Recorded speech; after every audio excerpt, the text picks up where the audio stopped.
Hi guys, I'm Sarah Margaret with Home Inspection Carolina, and today we're going to be talking about some of the common home inspection tools and equipment. So home inspectors are only required to use a few types of equipment, but there is endless amounts of equipment an inspector needs to perform a home inspection safely. Home inspectors may also use different types of equipment to add value to their home inspection. There is also different types of equipment that will make the inspection easier or faster for the inspector. Home inspectors are free to use whatever equipment they choose as long as their inspections comply with the standards of practice. This photo shows an example of the equipment typically used by an inspector.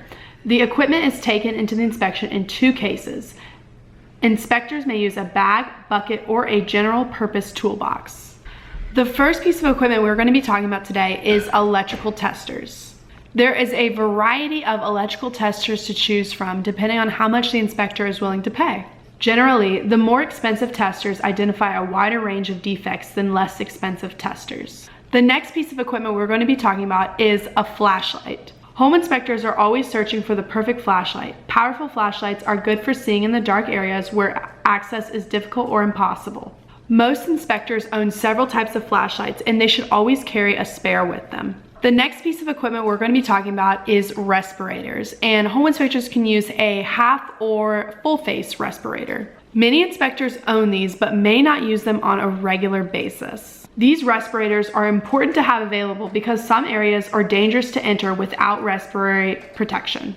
The next piece of equipment we're going to be talking about is a combustible gas detector. This detects small amounts of combustible gases. The next piece of equipment is moisture meters, and these come in two types: search and measure. Moisture meters can be used to measure the percentage of water in a given place inside the house. The next piece of equipment is the carbon monoxide analyzer. Carbon monoxide is a tasteless, odorless, toxic gas produced by combustion appliances such as water heaters, furnaces, and boilers.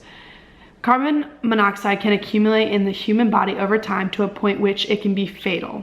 This is why a carbon monoxide analyzer can be important for an inspection. The next piece of equipment is an infrared thermometer. This can tell the temperature of whatever point you use it at using an infrared beam.